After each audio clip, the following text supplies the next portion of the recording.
All right, our 2-minute break is over. Could the Deputy Prime Minister go? Yeah.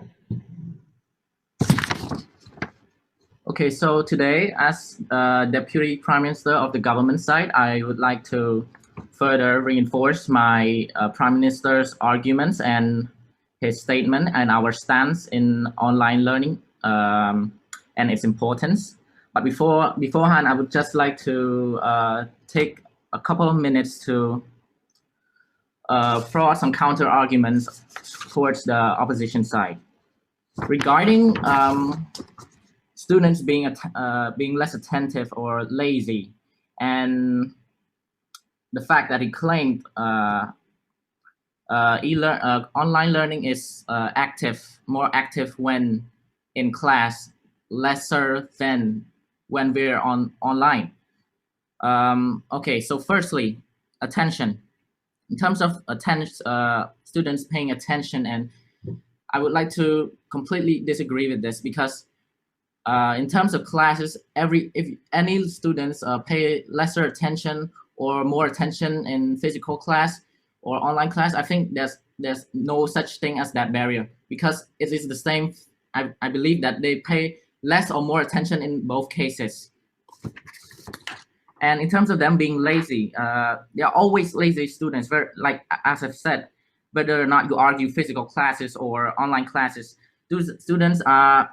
And moreover, I believe students actually benefit more from online classes if they were to pay less attention than in contrast to physical classes, such as when, for example, video lectures. They are given the opportunity to go back and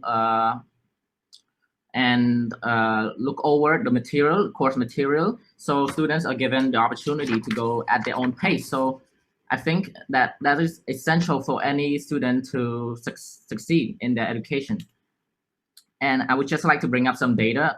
According to Potomac.edu, this is from the US, and according to their preference data, nearly 70% of students claim that online classes are better in their opinion. And 77% of educators believe online are just as good, if not better, than physical classes. Now, here's more data. In terms of the results that students get from online classes versus physical classes, the average scores of most of the classroom is in classroom physical classes lands in the 50th percentile, while online classes lands in a higher percentile, which is the 59th percentile.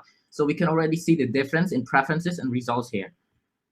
Moreover, you also mentioned the cost of you mentioned how facilities are better in terms of educating students, but you've also forgotten to mention that online classes give us a lot of tools and techniques to give to our students, such as I've mentioned, for example, from before, video lectures, and moreover, tools such as PowerPoint, where, for example, our math-related classes, lecturers can now present out graphs or more detail at a faster rate rather than redrawing on a whiteboard.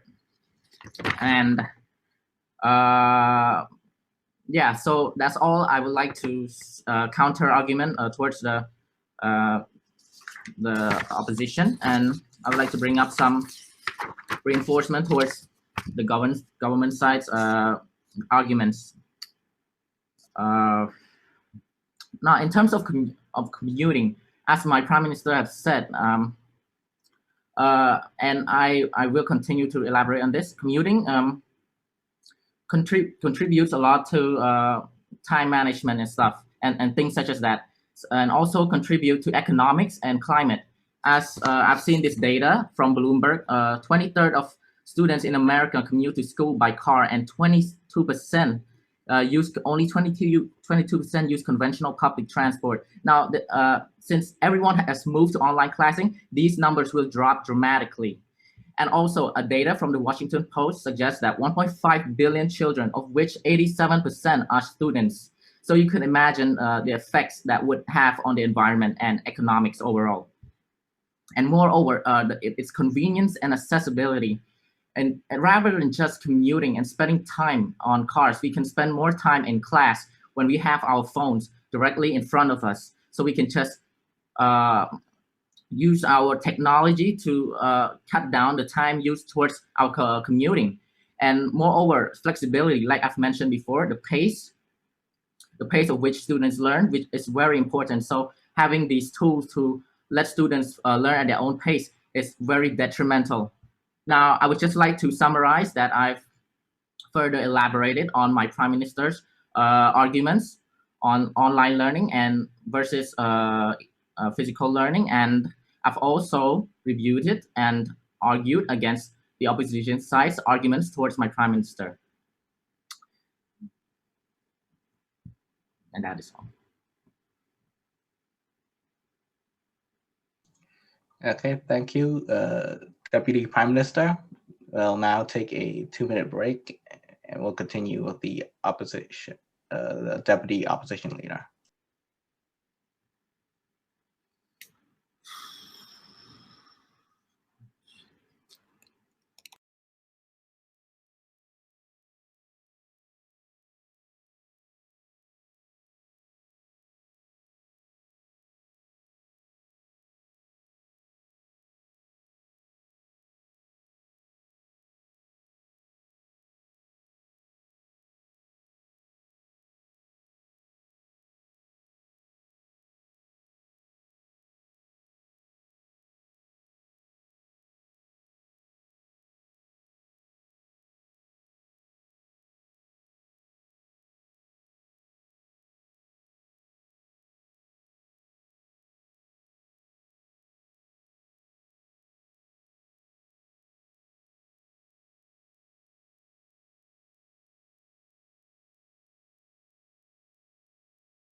How many people have gone so far? 3 people. 3 Professor. people. 3, okay, so one more and then you're done, okay? Yeah. So remember, on Friday, you carry on with the last 4 positions. Okay, like I said, I'm bouncing between 3 different debates. So you've got one more person to go and then get some feedback from your judge and then back again on Friday, okay? Understood, sir.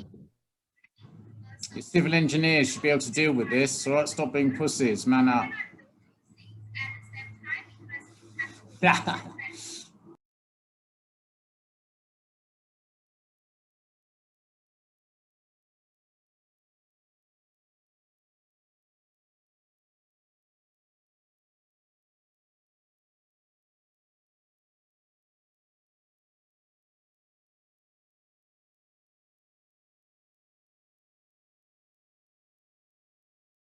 All right, I think that's our 2-minute break. So the Deputy Leader of Opposition should go now.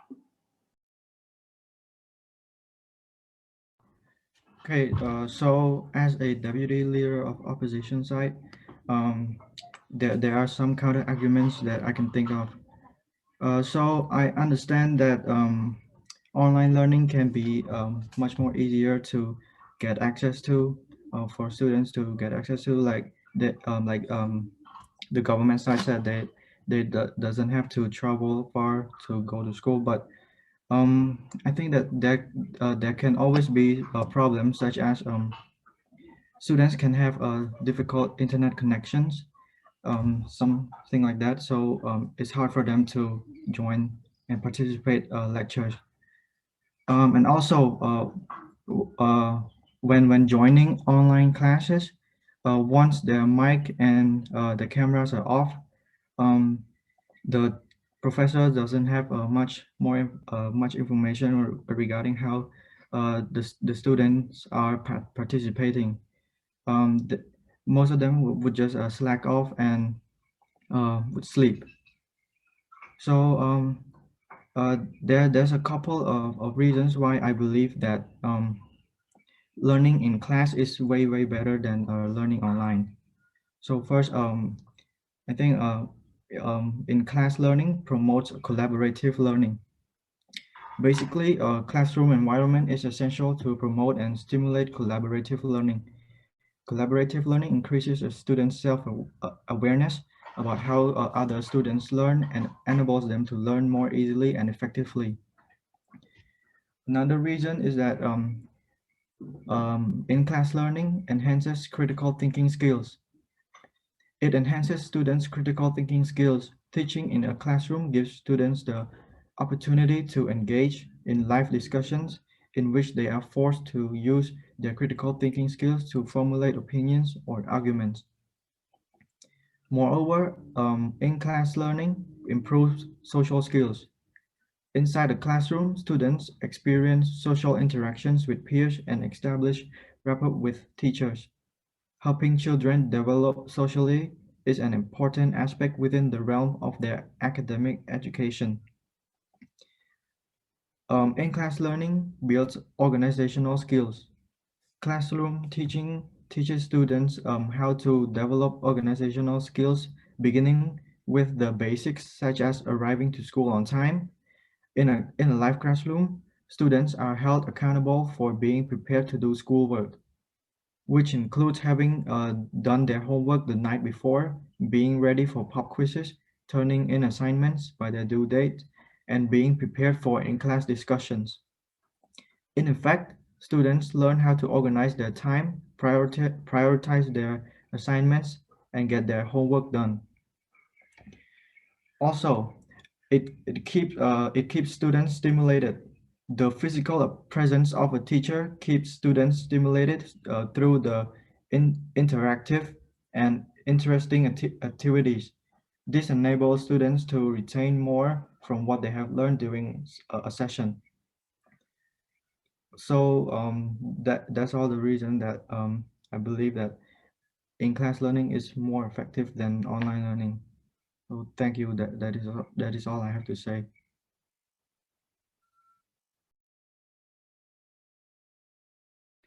Okay, thank you. Well, I think that's it for this half of the debate. So I'll just give some immediate feedback. For everyone as a whole, I think you all had pretty good fluency, but I think everybody needs to show a bit more body language. And for the oppositional leader, your camera angle, I can't really see any of your body language if you are making any, because I only see your head.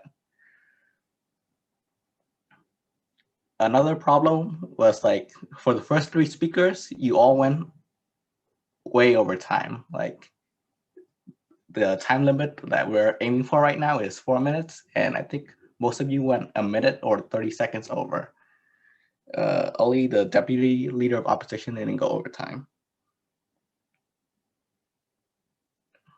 Furthermore, the deputy prime minister gave some sources and like data, and I think that was useful, but I think it went against the whole scope of your debate because the prime minister stated that scope was in Phnom Penh, but he used data from America. So I don't know how that kind of works. And lastly, like I think just focus a bit more rhetoric. I only really heard rhetoric from the opposition leader, and that's my general and immediate feedback from now.